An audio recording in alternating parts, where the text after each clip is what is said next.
ആദ്യ ശമ്പളം അമ്മയ്ക്ക് നൽകാനെത്തിയ മകൻ അറിഞ്ഞില്ല തന്നെ കാത്തിരിക്കുന്നത് അമ്മയുടെ ചലനമറ്റ ശരീരമാണെന്ന്.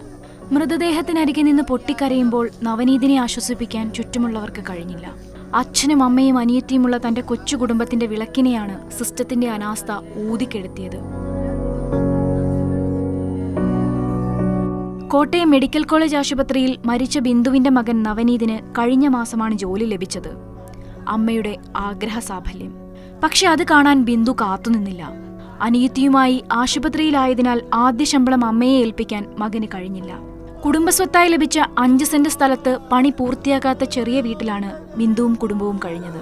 മേസ്തിരി പണിക്കാരനായ അച്ഛന്റെയും തുണിക്കടയിലെ അമ്മയുടെ ജോലിയിൽ നിന്നുള്ള വരുമാനവുമായിരുന്നു ഏക ആശ്രയം.